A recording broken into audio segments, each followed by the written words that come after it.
obtuvo en 1995 el Premio Nacional de Literatura del Instituto Distrital de Cultura y Turismo de Bogotá. Ganó el premio Biblioteca Breve de Seis Barral con la novela Satanás en el año 2002.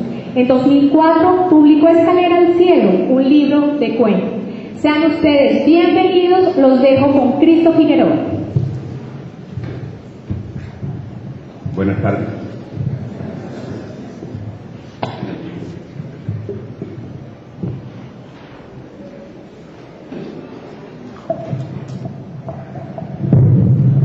Buenas tardes. ¿Se oye?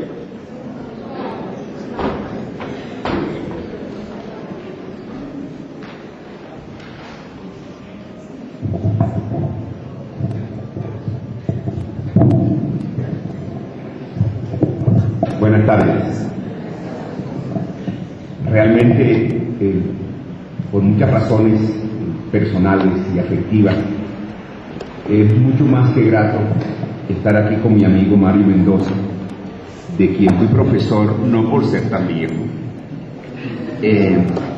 Entonces, de verdad que es algo muy gratificante para mí, y si bien contiene mucho de afecto esta presentación, también contiene la distancia crítica de la que he sido capaz. Entonces, hemos acordado con Mario, voy a hacer una presentación breve, general, y quisimos, también en homenaje a ustedes, al público, entablar un diálogo pensando en los lectores de Mario y en los que puedan serlo posteriormente. Bien, los lectores y críticos de Mario Mendoza han percibido en buena parte de su narrativa, especialmente en Scorpio City, 88, Relatos de un asesino, 2001, Satanás, 2002, y un poco también en Cobro de Sangre, 2004, una sensibilidad gótica recontextualizada en Bogotá y en el país a través de reelaboraciones de literatura negra. Horror, torturas, miedo, asesinatos, locura, violencia desatada, perversiones, secuestros, desintegración moral. En este ámbito el dolor marca a los seres, la comunicación se ha perdido y se vivencia un escepticismo frente a las utopías del progreso y el triunfo de la razón. Situaciones de pérdida o de insensibilidad enmarcadas en una ciudad, Bogotá, que articula poderes oscuros, imágenes sórdidas o delirios espeluznantes. Mario Mendoza privilegia la estética hiperrealista, realismo sucio para algunos, los instintos escondidos, lo corrupto de la naturaleza humana, motivos que sumados se constituyen en resistencia y crítica a racionalismos recortados, manipulación de poderes y represiones excluyentes. En contraste con eso, pero también complementariamente con dicha visión, Los hombres invisibles, la novela que hoy presentamos, está mediada, o mejor, en ella se conjugan dos tradiciones narrativas: la denominada novela de proceso, modelo que contiene la célebre novela de formación, y el relato de viajes y aventuras. Estas dos formas se articulan a través de motivos procedentes de la rancia tradición que dibuja el camino mítico del héroe. De esta manera, la situación de Bogotá, escisión del hombre que la transita, soledad, pérdida de vínculos, consumismo, incomunicación, y el ámbito de guerra generalizada del país, exterminio de grupos políticos disidentes, atracos, secuestros, persecuciones, procesos de limpieza social, fuegos cruzados entre guerrilla y paramilitarismo, se entroncan con problemáticas del mundo contemporáneo. Al dialogar con una tradición literaria de donde extrae imágenes y símbolos, la novela evidencia que la crisis de sentido se corresponde con el mundo occidental, donde la humanidad también parece haberse extraviado. Crisis que solo puede enfrentarse, como sucede en esta novela, a través de la voluntad de autoconocimiento para conducir el propio destino, de la complementariedad del amor y del reconocimiento fraterno del otro. En efecto, la novela de proceso es un género biográfico centrado en la constitución de la psicología del protagonista. Tiene como objeto la representación de la controversia de éste con el mundo, la representación misma de la crisis y la inmersión en la interioridad. Eso, más que la descripción del aprendizaje del protagonista en busca de estados de armonía o la orientación pedagógica hacia un ideal de humanidad, como es propio de la denominada novela de formación. En el caso de Gerardo Montenegro, el protagonista de Los hombres invisibles, el doloroso enfrentamiento de la crisis no se representa como un proceso pasivo, sino como tensión permanente dentro de complejas relaciones psicológicas y con el entorno, decadencia profesional como actor de teatro que es, fracaso sentimental, conflictos con el padre, sentimiento de alienación, alcoholismo, presión de la bestia que se lleva dentro, extrañamiento frente a una ciudad insolidaria y tendencia autodestructiva. El proceso de introspección al que el personaje somete el suceder exterior es en gran parte consecuencia de la lucha producida en su interior al enfrentar su naturaleza conflictiva con convenciones sociales y creencias establecidas.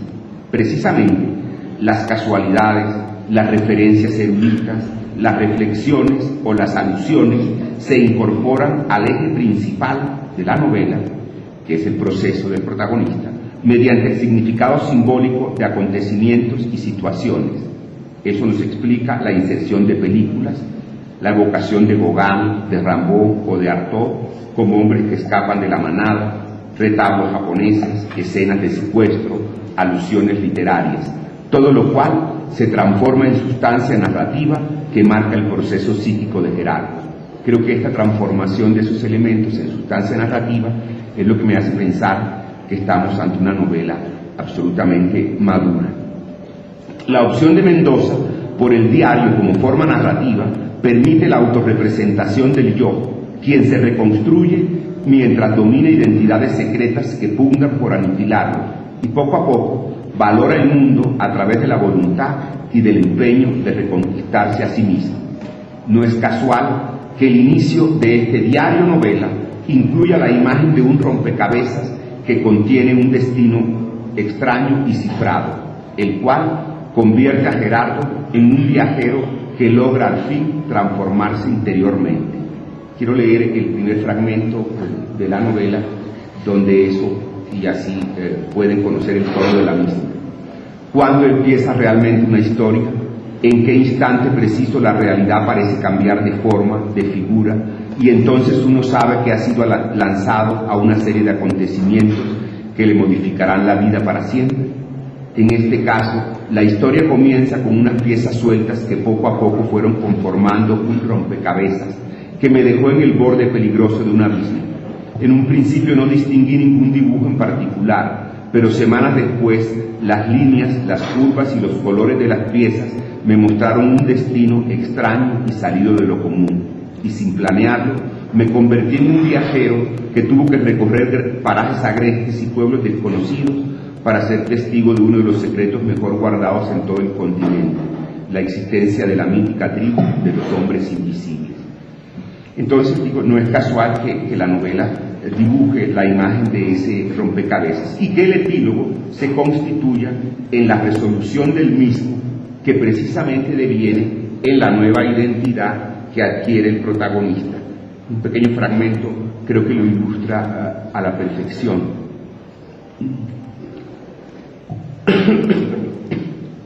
El rompecabezas estaba armado y las fichas componían las verdaderas líneas de mi rostro. No leo más porque de pronto perturbo la lectura que ustedes harán luego. La opción de Mendoza por el diario como forma narrativa, si bien esta orientación hacia la vida interior pudiera emparentar la novela de proceso como esta con la narrativa sentimental, ello no sucede porque el protagonista, Gerardo, no renuncia al mundo, más bien ahonda en el conocimiento de aquello que de él rechaza.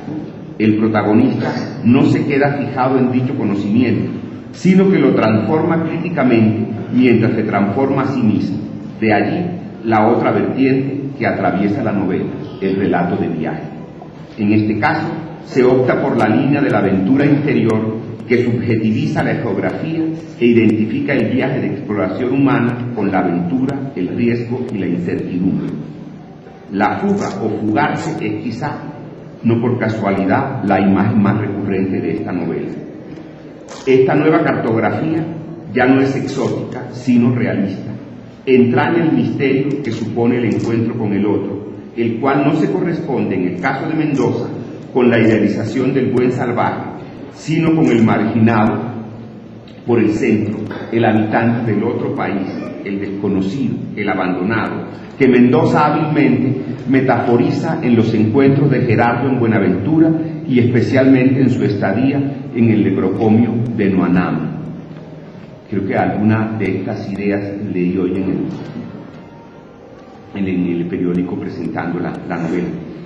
Este artista del relato de viajes se emparenta sin duda, esta arista, del relato de viajes se emparenta sin duda con la vertiente de Conrad y en Colombia con la de Salamea Borda y la de Mutis, vertiente cara al autor, donde más que el objeto que debe conseguirse durante el viaje, importa la experiencia intensa del trayecto que enriquece y transforma al hombre.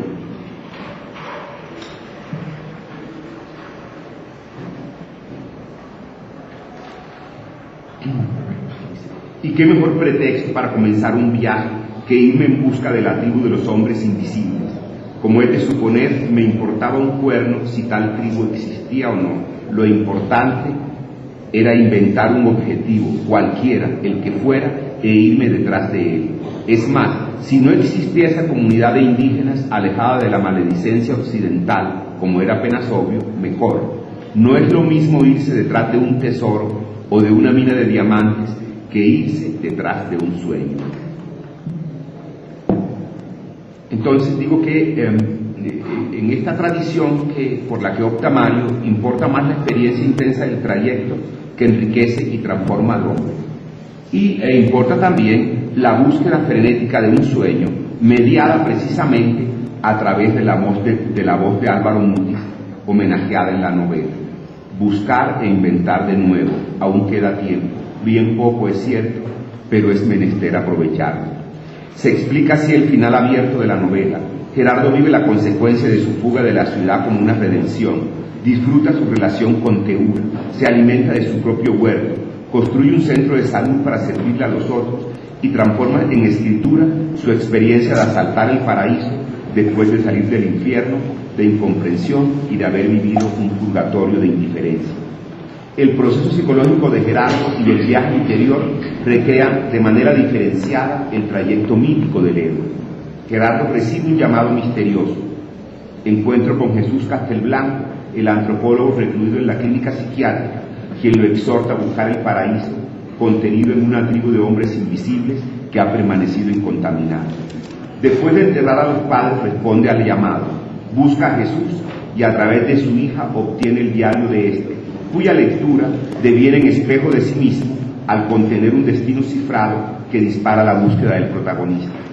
Inmerso primero en Buenaventura y luego en las selvas del Chocó, y después de experiencias, aparición de guías, encuentro con extrañas mujeres que como deidades ancestrales le anuncian misterios, reconocimiento de nuevas sensaciones, empieza a vivir valores diferentes de los que regían su vida.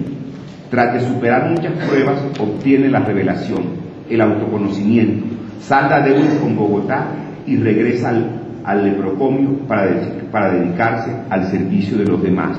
Precisamente logra lo que no logró el protagonista célebre de Los Pasos Perdidos, porque las puertas de lo maravilloso se le cierran. Como Gerardo, no es un problema de lo maravilloso, sino que lo consigue con su voluntad de conquistarse a sí mismo. Entonces se queda precisamente en este sentido la novela, que pienso que homenajea a la de Carpentier, varía la ruta. Entonces, proceso psicológico de Gerardo, viaje sensorial y de conocimiento y realización de una trayectoria simbólica constituyen la trenza narrativa que el lector, nosotros, recibimos bajo la forma de un diario, el diario de Gerardo, en cuyo interior se esconde otro, el de Jesús, el profesor, el cual a su vez nació de desentrañar el proceso de Fabio, su discípulo, estudiante de antropología, empeñado en demostrar la existencia de los hombres invisibles a través de textos y versiones orales que datan la existencia de los mismos desde la colonia hasta hoy. Precisamente, después de purificar tanto pasado vergonzoso, al sumergirse en el río y lavarse con la lluvia, este diario sintetiza la estructura significativa de este trayecto simbólico. Creo que la novela lo dice de manera contundente y al mismo tiempo muy poética. Es decir, en un fragmento está contenido esa estructura significativa que sin duda es la que sugiere y la que apela al lector. Después de bañarse, digo, se está limpiando en un pasado terrible, en una escena obviamente cuasi sagrada, donde el agua del río deviene en vida y la lluvia le quita los restos de ese pasado. Dice así: la lluvia arreció y gruesos goterones empezaron a caer con una contundencia avasalladora. Abrí los brazos y dejé que el aguacero me terminara de lavar de la cabeza a los pies. Finalmente, en esa posición que me convertía en una especie de Cristo vagabundo y extraviado en el complejo laberinto de la jungla, me llegó la imagen de Teura como una constancia de que el paraíso es posible para aquellos que tercamente rompen las puertas del infierno y a punta de constancia y tenacidad atraviesan el limbo y se toman el cielo por asalto. Después de haber navegado por los océanos más siniestros de mi conciencia, sin perder el timón y con la severidad suficiente como para no naufragar en los peligrosos remolinos de mis instintos más degradantes, un día, de pronto, me había levantado en una choza junto a una muchacha cuya piel despedía el olor de la yuca, del plátano y del pescado cocinados en estufa de carbón de leña. Una joven cuya ternura se expresaba en cada plato de comida y que había decidido rescatarme de una muerte inminente a como diera lugar, y cuyo sudor almibarado más tarde me recordó la miel de arce, cuando, etc.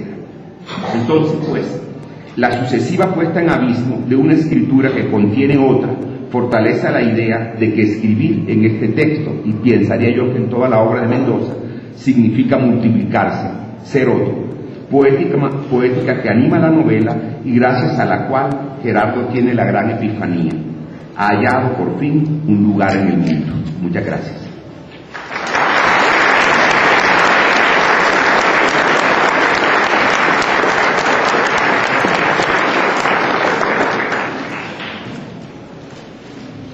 Mario, ¿quieres decir algo? Bien, pensando, como decía, también en multiplicar los lectores, que creo que es parte de la misión de nosotros, pensé algunas anotaciones, o hice anotaciones sobre lo que me inspiró este texto en relación con la obra precedente de Mario, que creo conocer casi en su totalidad.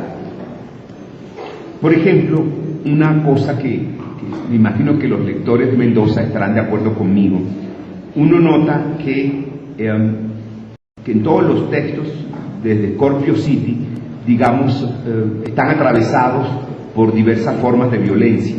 A mí eso me impresiona muchísimo. Por un lado, hay una violencia, no sé, que podría ser política, en la que quizá nuestro país está bien inmerso. Creo que sobran mis comentarios. Pero también hay otra que es una violencia psíquica. Si ustedes se acuerdan, Campo Elías, de pronto, el de Satanás, quizá corresponde a esta segunda tipología. En cambio, una novela como Cobro de Sangre, de pronto corresponde a la primera. Entonces, mi pregunta es si hay una dimensión de doble o de triple violencia que se vuelve un asunto en tu obra, porque es clarísimo que en esta que presento, por supuesto que también está presente, pero no quisiera comentarla mucho porque no quiero perturbar, como digo, su lectura. Acá en el caso de los secuestrados, que son como seres muertos, que Gerardo se encuentra en la selva, y donde se alude a la imposibilidad de alcanzar el tan esperado o no esperado acuerdo humanitario. Entonces, Mario, mi idea es, ¿realmente eso sí es una constante? ¿Sí crees tú que hay multiplicación de violencias en este texto y en los otros tuyos? Bueno, lo primero es... Bueno, lo primero es agradecerles su presencia. Mil gracias. Me llena de júbilo y de gratitud ver la sala llena y y estar rodeado de tantas caras amigas, familiares, compañeros de trabajo, ¿verdad? Luego, muchas gracias por su tiempo y por tomarse el trabajo de venir a acompañarme hoy al lanzamiento de esta última novela. Bien, en efecto, desde el comienzo yo he sido sumamente sensible a un tipo de violencia que no nos caracteriza a los colombianos particularmente, un tipo de violencia por la cual no somos famosos en el extranjero. Siempre nos preguntan por la típica violencia nuestra, que es la violencia política, una violencia que viene de unos grupos que están relativamente marcados, definidos, guerrilla, paramilitares, narcotráfico, y no podemos evitar cuando salimos del país que nos pregunten los periodistas permanentemente por esa violencia, que es la que se espera casi siempre de un colombiano. Es innegable que a lo largo de los libros esa violencia de todos modos está ahí, siempre entre bambalinas, detrás de los camerinos, entre las historias, entre las fisuras y las microfisuras de los arcos narrativos de los libros míos aparece la violencia política, pero el eje fundamental no es esa violencia. El eje fundamental es lo que Baudrillard en algún bellísimo texto denomina violencia transpolítica, es decir, no la violencia que está por fuera de unos grupos que están por fuera del establecimiento, por fuera del sistema, sino la que está dentro del sistema, la misma violencia que el sistema cocina en su interior. Si ustedes se fijan bien, en la última semana fue sumamente curioso en Estados Unidos que apareciera, es decir, ellos llevan campañas y campañas y campañas sobre los grupos terroristas. Entonces pasamos por los aeropuertos y estamos cansados de la paranoia internacional por los grupos terroristas y nos meten miedo y una y otra vez nos insisten que hay unos grupos de desadaptados, de marginales, de outsiders, de místicos religiosos que están amenazando nuestro establecimiento, digamos, nuestra sociedad occidental. Y bueno, sí, quizás, pero lo que les sucede a los norteamericanos en la última semana no vino de grupos terroristas, ¿verdad? Es una masacre que se origina en el interior del sistema norteamericano, al fondo mismo. Esa violencia, precisamente por ser invisible, por no llevarse los titulares de prensa, por no aparecer en los periódicos, ni en las revistas, ni aparecer en los noticieros de televisión, es más efectiva, más silenciosa, más peligrosa. Yo recuerdo que cuando vino Juan José Millás, el escritor español, en uno de sus libros hay casi una crónica que sacaba él de los periódicos, que es la historia de una mujer que compra, una mujer de edad, una anciana que todos los días compra en un determinado supermercado cerca de su casa. Y ella la ve uno todos los días que pasa con su bolsa de mercado, hace sus compras y se regresa. Y es invierno. Y un día de repente, conversando con la cajera del supermercado, le dice: excúseme, yo le quiero pedir un favor. Si algún día usted no me ve, si algún día usted de repente se da cuenta que yo no vengo a comprar mis víveres aquí como siempre, significa que me morí, que estoy muerta y yo no tengo a nadie. Mis hijos están por fuera, vivo sola y tengo miedo de que mi cadáver se pudra en el apartamento y que me descubran por el olor. Entonces yo le agradecería que usted vaya a mi casa y le comunique a las autoridades que ahí está mi cadáver. Soy fulana de tal, esta es mi dirección, y le deja una pequeña nota a la cajera. Y en efecto, unas semanas después, en pleno invierno, la cajera se da cuenta que esta mujer no llega, que no está ahí, y dice: tengo que ir, tendré que abrir esa puerta. Entra, en efecto, y ella está muerta frente al aparato de televisión, aunque luego sucederá otra historia más adelante con ella, pero la escena es abrumadora. Yo le decía a Juan José Millás: tú sacaste esto de la prensa y es una constante en España. Y Juan José Millás me decía: sí, en efecto, muchos abuelos españoles se están muriendo completamente solos y son descubiertos por sus vecinos porque no los encuentran durante semanas, o por el olor, porque hieden, porque apestan. Eso se llama violencia transpolítica, la violencia que está en el corazón mismo de una sociedad cruel, una sociedad racista, segregacionista, clasista, y esa violencia no aparece en los titulares de prensa. Todos mis libros están atravesados, en efecto, como subraya Cristo, por esa violencia que me obsesiona. Y al mismo tiempo, indudablemente, la otra también, debe estar ahí. Yo no puedo olvidar que soy un narrador en este lugar del mundo. Yo no escribo en Suecia o en Suiza, escribo aquí y ahora, y procuro entonces que en los libros vaya de una manera siniestra a veces y terrible para mí mismo, mezclándose ambas y produciendo ese clima tan duro y tan difícil que está en mis libros, en efecto, Cristo. Ahora sí. Precisamente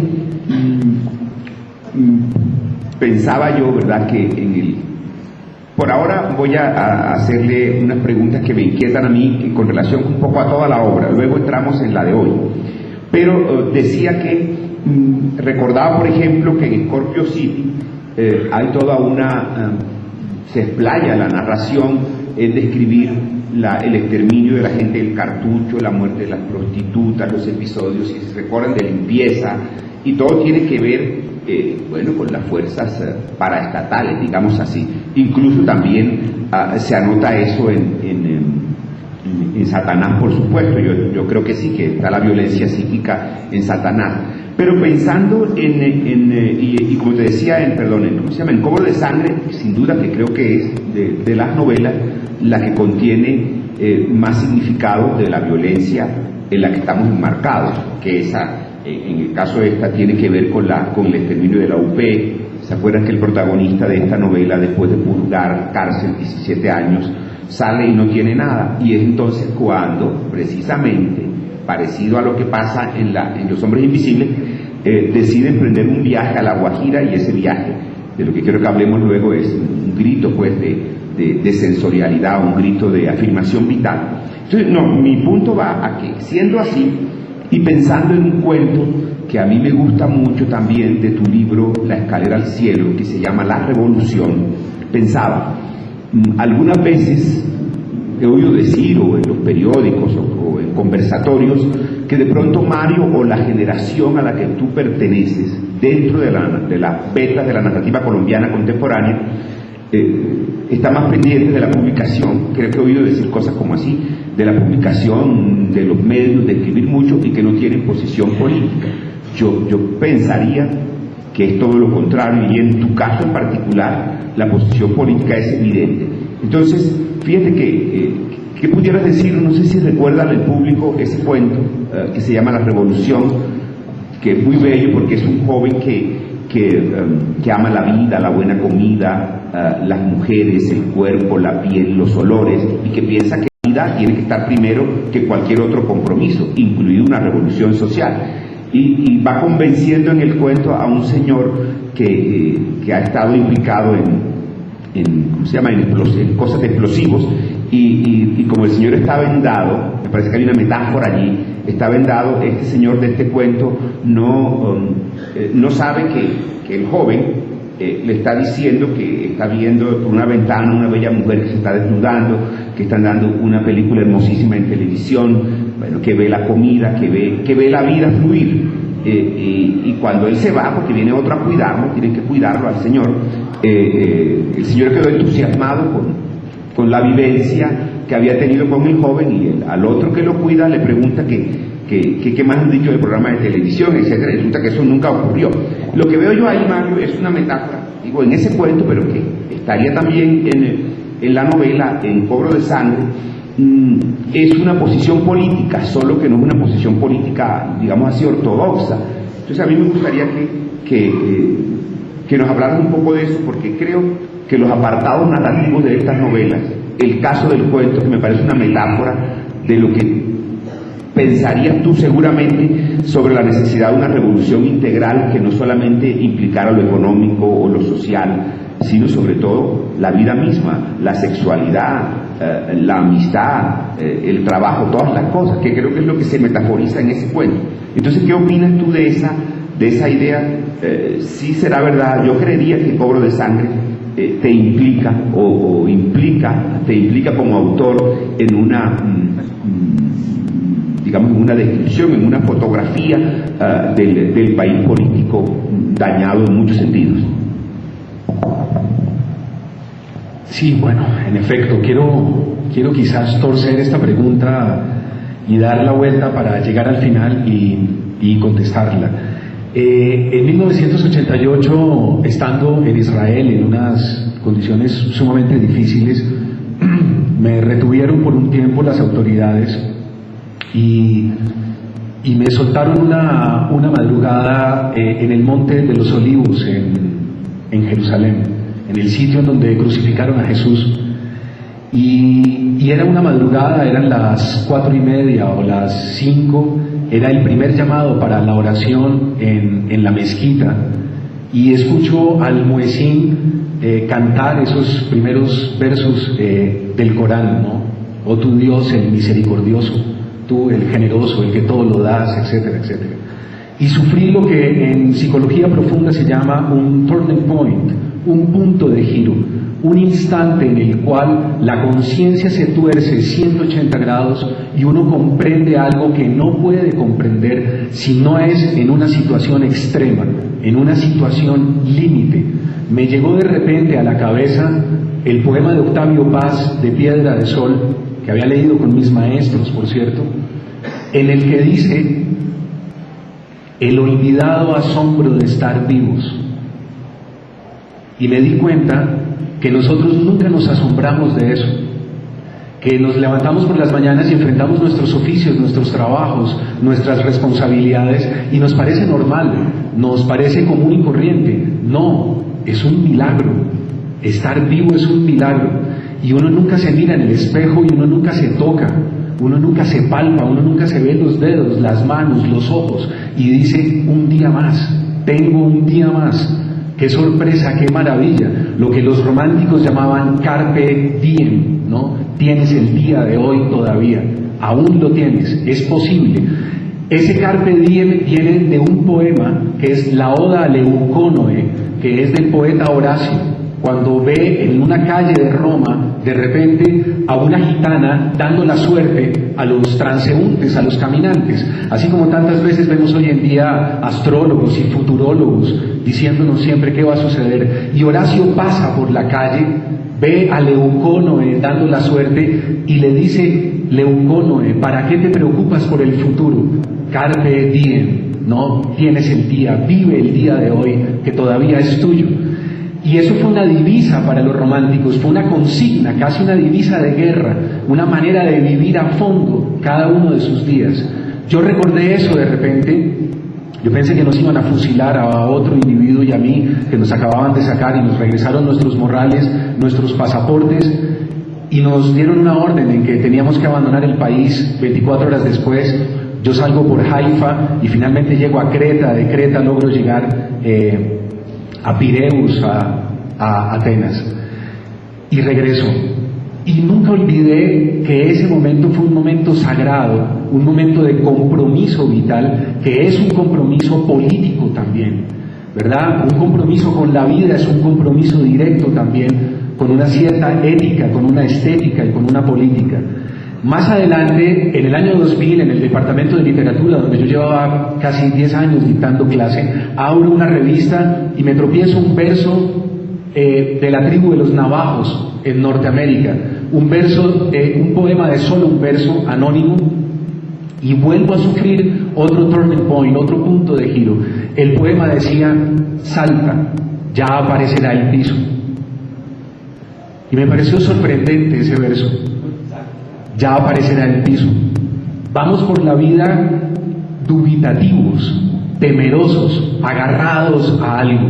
Había aprendido con mi amigo Iván Quintero que en Asia a los simios, en un cuento zen, si no recuerdo mal, del maestro Taisen de Shimaru, no recuerdo dónde lo leí, pero en un libro que él me había pasado, leí que a los simios los matan, los capturan primero con un banano, les meten un banano entre una trampa, entre una reja, y el simio baja de los árboles, coge su banano, mete la mano y se queda ahí, y queda capturado, y podría salir y regresar a su libertad y recuperarla y regresar a los árboles, pero no puede, queda atrapado en el banano y no puede sacar la mano. Si soltara, sacaría la mano y sería otra vez libre y salvaría la vida, pero no puede, el apego no lo deja soltar. ¿Qué es el banano? El banano son los afectos, las ideas, los conceptos. El banano es el yo, el ego, una y otra vez repitiéndose de mala manera. Y ahí volví a sufrir otra vez ese punto de giro. Inmediatamente me encierro y comienzo a trabajar mi primera novela como profesional entre 10 y 11 horas al día, una y otra vez permanentemente. Esos 2 instantes para mí, que han sido 2 momentos sagrados, me han reflejado una concepción ética, estética y política, sin duda. Y es que yo tengo una ética de la marginalidad y una estética de lo marginal. Y aquí quiero que quede claro, hoy en El Tiempo, por fortuna, la persona que escribió el reportaje hacía alusión a eso, cuando a mí me suelen identificar con una marginalidad económica, con los recicladores o las prostitutas o la gente de la calle. No solo eso también está en los libros, pero es una línea marginal en donde lo que me interesa son aquellos sujetos que están en extramuros, en la línea, en la periferia, en el borde de lo social. Nosotros tenemos un aparato sumamente poderoso que tiene líneas de centro, el éxito, lo económico, ¿verdad? El triunfo, el reconocimiento. Pero miles de personas se quedan en la orilla, y yo tengo el ojo muy entrenado para ver esas historias y para reconocerlas, y ver que en esas historias se ilumina toda la condición humana. Que un sujeto que está en la periferia nos ilumina a todos y nos pertenece a todos esa historia. Esa es una posición política y la he venido reflejando de libro en libro una y otra vez. A veces coincide con unas historias, a veces coincide con otras, a veces va por lo político y a veces va por lo transpolítico. Pero la línea marginal está siempre una y otra vez, de manera persistente y casi obsesiva a lo largo de todos los textos. O sea que sí se puede considerar que digamos que lo propuesto en este cuento al que me refiero hasta cierto punto emblematiza tu postura o tu apuesta por una revolución como más abarcadora de cosas, ¿no es cierto? No únicamente económica, muy marginado. Precisamente me parece, ya que te oigo decirlo así tan claramente, que invito a los lectores de la nueva novela a que se detengan con mucho cuidado, además lo van a disfrutar. También hay disfrute de percibir cosas dolorosas, o al percibir cosas dolorosas o feas, cosa que es un rasgo de estilo en Mario, que seguramente le viene de lo que acaba de decirnos de sus amplias lecturas sobre la estética romántica, donde lo bello también está en el corazón de lo feo, o de lo horrible, o de lo doloroso. Pero bueno, fíjate que creo que en esta novela, en Los Hombres Invisibles, claro, es un episodio, o son unos episodios que están conectados con el proceso que va adelantando psíquicamente el protagonista, porque me parece que bellamente emblematizado eso que dices está en tu opción por escoger en esta novela, digo yo como lector, nada menos que un leprocomio donde hay negros muy pobres que han tenido, que eso va también por ese camino. Pero bien, me parece que sí, que entonces sí es por allí la idea de la posición política y tu relación con lo marginal o con lo marginado. Pasando entonces como a otro goste de la cosa, pensaba yo que, bueno, cuando estaba en la universidad, también yo era director de la carrera, creo, en ese momento, se lanzó allá La Ciudad de los Umbrales. Digamos, no sería tu primera novela, porque ya, bueno, tu primera novela sí, pero estaba lo de La Travesía del Vidente, que estaba escrito en tu etapa previa, pero que luego fue lo que se mandó y ganó el concurso, ¿verdad? El concurso nacional de cuento. El cuento va a que, y esto pues no sé si podrás contestarlo o querrás, puede ser una curiosidad muy malosa mía, no sé. Voy a esto. Esa novela, bueno, que parece que no te gusta mucho, a los lectores no les gustó, pero de todas maneras yo veo un embrión allí extraño. Mira lo que quiero decir. En esa ciudad los personajes caminan por Bogotá y la piensan, sobre todo la piensan, y de pronto este es el problema que han encontrado algunos lectores. Pero durante 15 años después de La ciudad de los umbrales, todos los personajes que estaban en La ciudad de los umbrales lo hemos leído en novelas separadas, ¿verdad?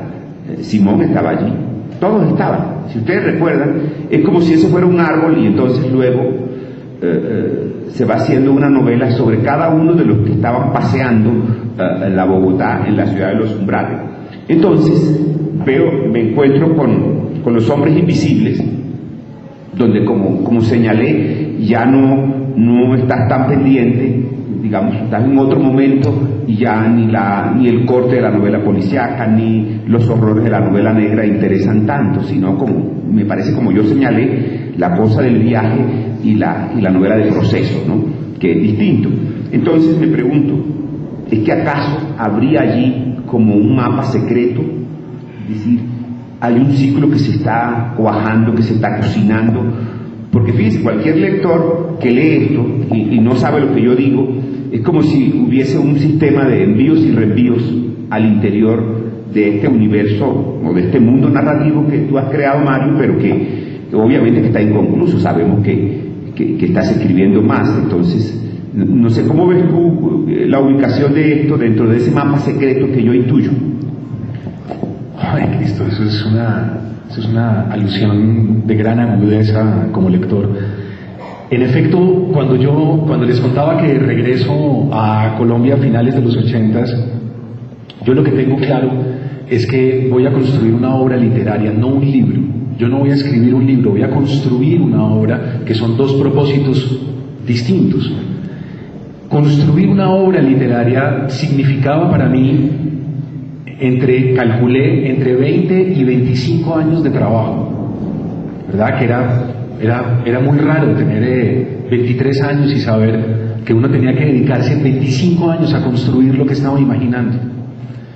Y dije, sí, son 25 años y vale la pena intentarlo. No sé si llegue, no sé si lo logro, no sé si en el camino haya emboscadas, trampas, si yo mismo me muera, si no llegue hasta donde tengo que llegar. Y comencé, en efecto, Cristo, libro por libro, independiente. El eje fundamental de escritura no fue el neobarroco latinoamericano que tanto nos caracteriza, ¿verdad? Yo no estaba inscrito en una escuela en donde estuviera un Carpentier, un Lezama Lima, un Severo Sarduy, no, esa no era mi línea. Yo estaba más cerca del nuevo periodismo norteamericano, de Norman Mailer, Truman Capote, el mismo Hemingway o Tom Wolfe, una prosa rápida, veloz, instantánea, no tanta perífrasis, ¿verdad? No tanto giro, ni tanta vuelta, ni tanto engolosinamiento metafórico. Lo mío era más escueto y más rápido. Pero yo necesitaba alcanzar una prosa acorde con la época y con los tiempos que yo quería narrar, urbanos, de las grandes urbes de América Latina. Y empiezo en efecto a publicar La ciudad de los umbrales, pero el eje poético de esos 20 o 25 años iba a ser una novela colombiana de 1932 que se llama 4 años a bordo de mí mismo, de Eduardo Zalamea Borda, una novela extraordinaria que no me canso siempre de recomendar en las conferencias y en las charlas. El subtítulo de esa novela es Diario de los 5 sentidos. Es una novela de fuga hacia La Guajira. Cuando uno de mis personajes en Cobro de Sangre se va para La Guajira, se va con esa novela bajo el brazo y la tiene como un referente permanente. Esa novela está también en La ciudad de los umbrales. Hay un homenaje en el cementerio central y uno de los personajes va a dejarle flores a la tumba de Zalamea en el cementerio. Y en 4 años a bordo de mí mismo, Zalamea hizo algo sorprendente, una poética y una escritura de la corporeidad, algo que era muy difícil en la época. De hecho, el padre Félix Restrepo, recuerdo en un texto lo crucificó, dijo, lástima que Zalamea haya desperdiciado tanto talento en escribir una novela pornográfica más de este país, ¿no? Eso dijo él en su época, y a Zalamea le dolió muchísimo la crítica, lo hirió en lo más profundo de su trabajo, a tal punto que yo creo que el daño fue tal que lo resecó como escritor, que lo dejó anonadado. Sin embargo, yo me di cuenta que en esa novela, aparte del viaje, había una apertura de los sentidos. Diario de los 5 sentidos significaría un diario del olfato, un diario del oído. Cómo potenciar la máquina del viajero. Una máquina que deviene sentidos multiplicados al infinito casi, ¿verdad? Cómo hacer una máquina hipersensorial en la medida en que yo me desplazo por el espacio. Y eso es lo que comencé a intentar en los distintos registros de los libros. Cristo dice que de pronto en esa novela había un discurso más teórico que narrativo. Y a partir de la lectura de Zalamea creo que la prosa cambia por completo y yo me fijo mucho en las rugosidades, en el oído, en el olfato, en lo que se puede palpar, oler, gustar, en las comidas. Y ahí hay una posición política basada en los 5 sentidos, ¿verdad? Y eso es lo que he procurado mantener. Y en estas últimas 3 novelas, a partir de Los Hombres Invisibles, y en las 2 novelas que siguen, el círculo se cierra, y yo espero que los lectores puedan ver el mapa completo y digan, ya, no eran libros independientes, era que había un diseño general, y los 10 libros estaban finalmente, extrañamente entrelazados. O sea que sí había un mapa secreto, ¿verdad? Que era lo que yo quería saber si sí o si no. Es más, pareciera que adelantado ya, ¿no? Por lo que oigo, que van a ser 10, que hay 2 en proyecto. Pero yo quería preguntarte mucho por lo de Zalamea. Creo que todos saben que Mario es un estudioso de la literatura de viaje. En particular, allá en la Universidad Javeriana dio una cátedra muy reconocida, que tiene mucho público, o tuvo mucho público, donde el tema principal era Zalamea. Y yo quería preguntarte un poco desde allí. No lo noté en Hombres Invisibles porque quería más bien conversarlo, pero creo yo que, sería como esto, frente a la cosa intelectual, en el caso de Zalamea, que está señalando que es lo que te da como el sesgo, ¿no es cierto?, en lo que estabas escribiendo, noto yo que parecía que él privilegia que primero se registre el cuerpo antes que el intelecto, quizás por eso lo del diario de los 5 sentidos. Pero por cierto, y además a mí me llegó de manera especial, pero aquí es simbólico, en la novela de hoy hay abundancia de sancochos, de yuca, de ñame, de olores a pimienta, el suda, se descubre la piel. Es decir, indiscutiblemente que notaría yo que también hay un homenaje a Zalamea en la novela que presentamos. Pero más allá de eso, me parece que lo que yo señalaría, Mario, ¿qué opinas tú? Como premisa fundamental es que la sensorialidad, o una poética de la sensorialidad, a tus personajes se les vuelve como la forma de aprender el mundo, o la forma privilegiada de aprenderlo. De allí, eso es lo que encanta, yo pienso, del momento en que el personaje de Hombres, en que Gerardo ya está dentro de las selvas del Chocó. Durante todo ese trayecto realmente son los sentidos, los avisores, y los que le sirven para aprender un mundo del cual no sabía, y donde encuentra un espejo de sí mismo. Entonces, pues, a partir de allí, yo también estaba muy interesado en preguntarle, porque sé que tú tienes tu propia genealogía de la literatura de viajes. ¿Cómo es tu contacto? ¿Cómo se evidencia tu deuda, si se puede hablar de deuda, o más bien tu herencia con la literatura de viajes, pero sobre todo con esa que yo notaba del viaje interior, ¿no es cierto? Del viaje interior, que yo vi aquí la cosa de Conrad, vi a Zalamea y vi a Mutis. Entonces me gustaría que nos explicaras cómo es que está atravesada tu obra por esa veta, por esa arista de la literatura de viajes, más de la psicología interior y no tanto de lo exótico turístico. En efecto, aparte de Conrad, de El corazón de las tinieblas, una aventura extraordinaria en 1889 por el Congo, aparte, claro, de Mutis, cuyo texto La desesperanza, creo que es del año 1963, cuando él lo lee en la universidad, en la UNAM, en México, ¿verdad? Y que me marca profundamente. Quiero hacer alusión más bien a otros viajeros que creo que están también en esa tradición que subraya Cristo.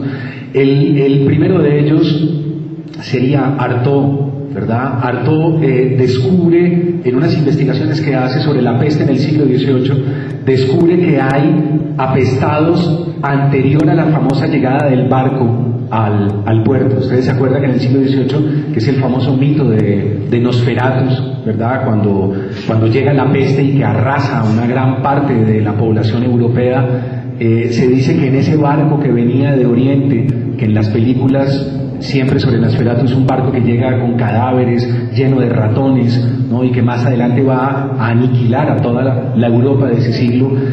Artaud descubre que hay algunos apestados registrados anteriores a la llegada del barco. Y lo que dice Artaud no es que primero haya llegado el virus y que después aparezca la peste. No es así. No hay una relación causa-efecto, no hay una ley de causalidad. Lo que sucede es que todo el sistema entra en caos, toda la máquina entra en catástrofe completa. No es que yo primero cambio los sentidos y como logro cambiar los sentidos, pienso entonces de otra manera. O primero modifico mi pensamiento y entonces logro percibir sensorialmente. No es así. No hay un antes y un después. No, es todo el cuerpo el que entra en una dimensión especial caótica y por lo tanto se altera la percepción y se altera también la máquina del pensamiento. Siento y percibo y pienso de una manera alterada. Artaud, que termina finalmente entre los tarahumaras, ¿no? En México, entre unos indígenas mexicanos. Y me interesa en particular dos viajeros del siglo XIX, dos escritores viajeros que optaron por culturas primitivas. El primero de ellos es Rimbaud. Rimbaud viaja entre 1880 y 1890 por todo el norte de África. Si ustedes buscan Cartas Abisinias, que estaba publicado por Tusquets, se dan cuenta que entre 1880 y 1890 Rimbaud no hace ninguna alusión a la literatura. Ninguna, absolutamente ninguna. Se dedica a mandar algunos comunicados para la Sociedad de Geografía y de Historia de París y recorre los desiertos de África alucinado, medio loco, trafica con armas, trafica con varios productos, café, etc. Se dice que incluso trafica con armas para algunas guerrillas de patriotas, de individuos de esos países. Algunas fotografías, muy pocas, nos muestran a un individuo barbado, con el pelo largo, en el límite de sí mismo. Ha contraído la sífilis y recorre todo el desierto con problemas en una de sus piernas. Y después le descubren ya como consecuencia de la sífilis, le descubren una infección en esa pierna y deben regresarlo a Marsella finalmente, y Rimbaud no quiere. Rimbaud grita, aúlla. Hay un relato extraordinario de esos días en donde lo meten en el barco y él va e intenta acuchillar a los marineros en el sótano de la embarcación y dice que por favor que no los regresen a Francia, que no los regresen a los salones, a esa pequeña burguesía y pseudoaristocracia que todavía cree en los títulos nobiliarios, que celebran el arte entre grandes cafés y conversaciones, algo que a él lo tiene asqueado, y sin embargo lo regresan, le amputan la pierna, no hay nada que hacer, y Rimbaud muere en 1891 contra su voluntad en Occidente, después de haber estado, como les digo, más de 10 años como un salvaje recorriendo esos desiertos africanos. Y me interesa particularmente la historia casi de un contemporáneo de Rimbaud, que es Paul Gauguin, el pintor que está citado permanentemente en Los Hombres Invisibles. Paul Gauguin, sobre quien Somerset Maugham escribió una bellísima novela, ¿verdad? Se tradujo como Soberbia, pero en inglés es La Luna y 6 peniques.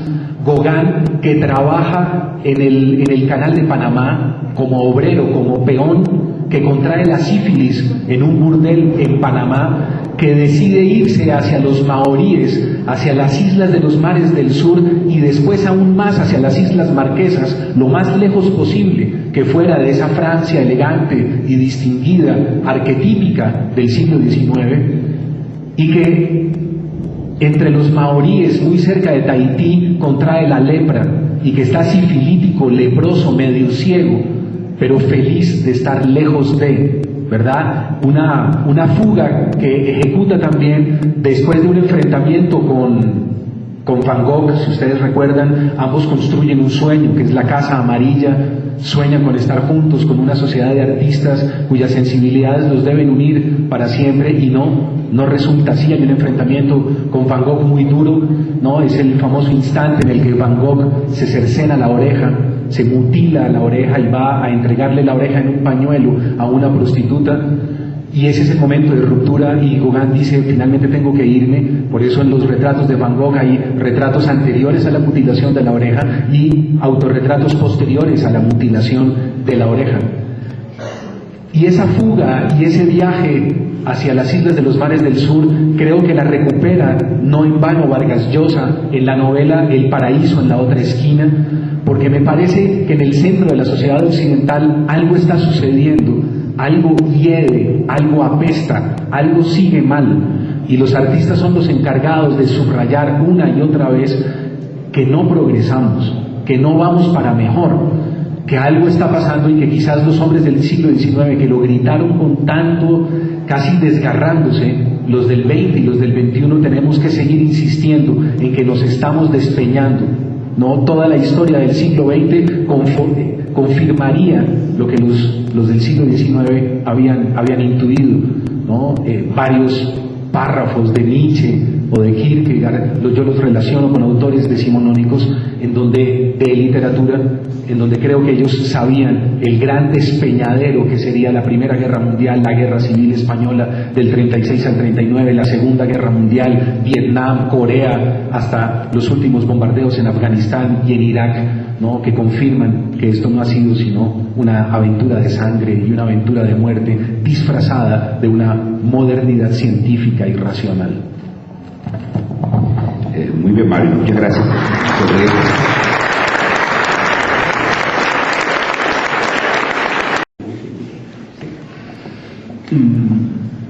Bien, entonces una pregunta como preñada de preguntitas, por si nos tenemos que ir. A ver, es que tengo muchas aquí que es curiosidad del lector, como dicen en las entrevistas de televisión, contesta la que quiera. Lo primero, bueno, fíjate bien, como por cierto que el mito de Gauguin, un comentario que quería oírlo de Mario, es un emblema en esta novela. Lo que pasa es que está felizmente narrativizado, vuelto narrativa. Uno no se da cuenta, y eso es la gran marca de estilo y la gran madurez narrativa, ¿no? Que hoy tiene más sentido fugarse, en últimas es eso. Hoy, a comienzos del siglo XXI, tiene más sentido fugarse, irse, viajar, que incluso cuando lo hizo Gauguin. O sea que Gauguin se vuelve acá un símbolo del cual el personaje bebe cosas. Entonces quería preguntarte una cosa: ¿sería que Gerardo entonces sí hace parte de la nómina de los desesperanzados de Mutis? ¿Él sería de esta estirpe? Y si es, ¿por qué? Otra cosa que me impresionó mucho, en algún momento de las reflexiones, como Gerardo es un actor de teatro culto, leído, él hace un excurso, pero muy bien tejido en la novela, sobre Primo Levi en relación con los campos de concentración. Una tercera cosa, él está cautivo, lo habían secuestrado, entonces en ese momento termina siendo, ¿cómo es? El victimario, se vuelven las cosas al revés, porque la supremacía moral es la de Gerardo, que no podrá nunca, y él sabe que nunca podrá matar, y hubiera podido hacerlo, a sus captores. Son los captores los que le permiten que él regrese donde Teura. Por cierto, Teura, ¿no?, que es una figura también de Gauguin, también homenajeada, y es el nombre que tiene esta especie de diosa madre amante que hace que Gerardo pueda finalmente encontrar ese sitio en el mundo. Entonces, y por último, el final de la novela es explícito, hay motivos, imágenes, por cierto, muy hermosas, que tienen que ver que el contacto de Gerardo con los hombres invisibles, después averiguarán de qué se trata eso, ustedes como lectores, pero lo importante es que el gran aprendizaje final que le cambia la identidad es: los hombres invisibles me enseñaron a pensar en el otro. Ya no es posible. Es decir, para Gerardo recupera la noción de grupo, la noción de tribu. Y yo pensaba que uno de los grandes fracasos de la modernidad fue que precisamente quebró la relación yo-nosotros. Entonces pensaba si eso podría ser también una postura ética que ilumina esta novela y seguramente las que van a venir. Claro, Cristo, en efecto. Algunas personas que ya han estado en charlas mías me han oído esto que voy a decir ahora. Voy a emparentar la pregunta anterior con esta y voy a seguir con el hilo que traía, y creo que puedo responder a Cristo lo de Primo Levi siguiendo en esa línea. ¿Qué era lo que sabían que se venía en el siglo XX los hombres del siglo XIX, tanto filósofos como pintores como escritores?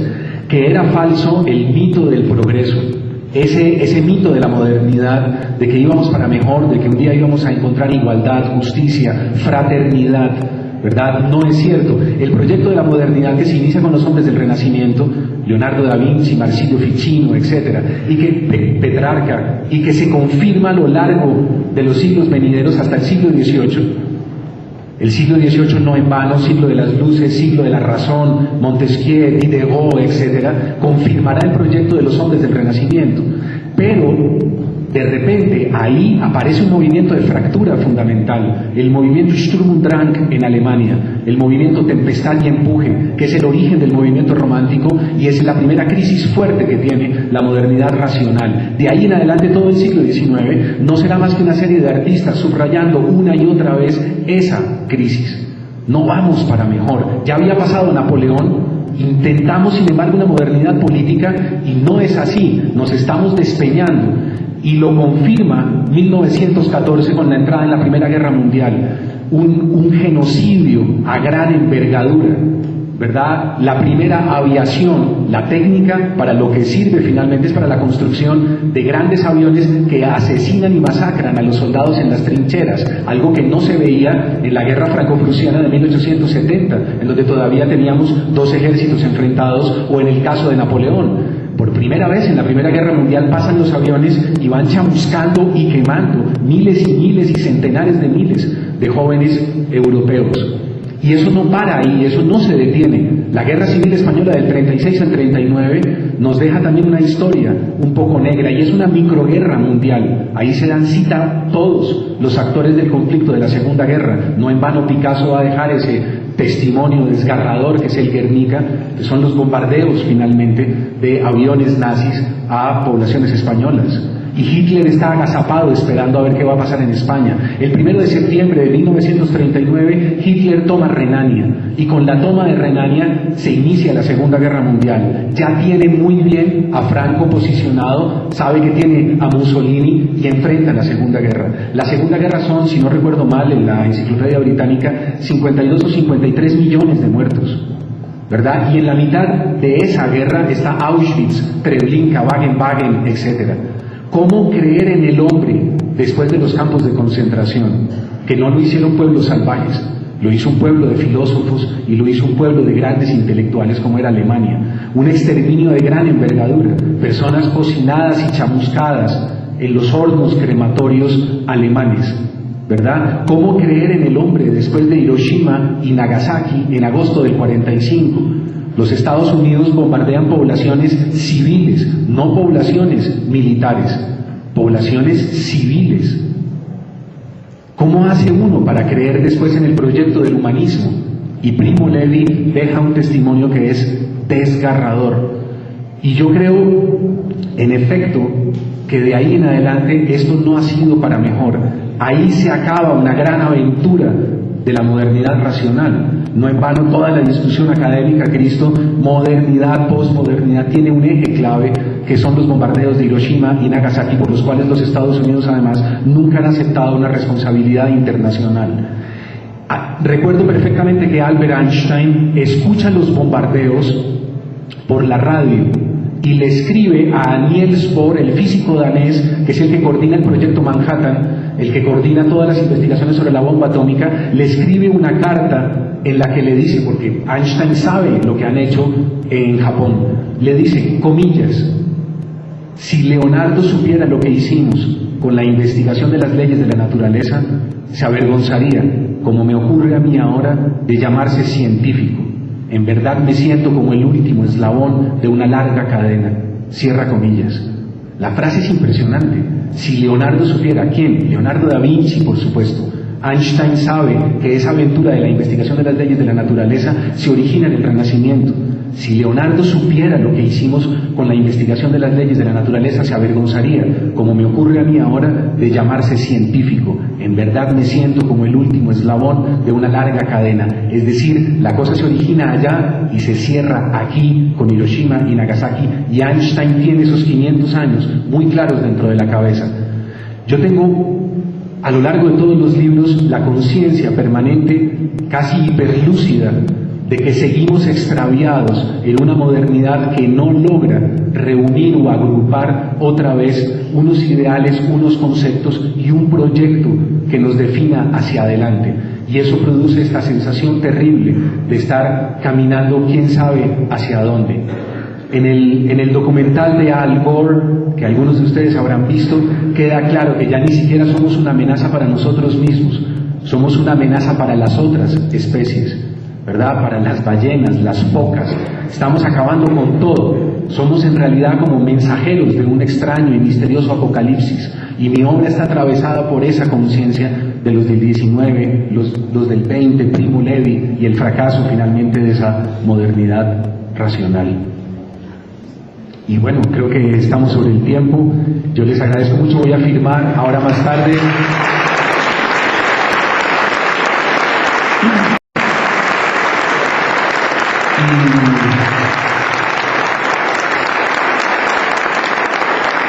Gracias. Quiero invitarlos a varias cosas. Hay varios autores acá presentes, escritores, un cantante de ópera como Valeriano, a quien le agradezco mucho que esté aquí, y ahí está el libro de Iván Quintero en la feria, que se acerquen. Está el libro del profesor Pablo Gamboa Inestrosa, que además es personaje de la novela. En algún momento por ahí hay un pequeño homenaje en la novela al profesor Gamboa, que escribe un bellísimo libro sobre las esculturas de San Agustín. Mañana tenemos con Andy Weiss, a quien veo por allá en la última fila, un conversatorio sobre Satanás, sobre la película al mediodía. Vamos a pasar algunas escenas de la película y a conversar con Andy acá mismo en esta sala, y los esperamos, y muchísimas gracias por su generosidad al venir hoy aquí.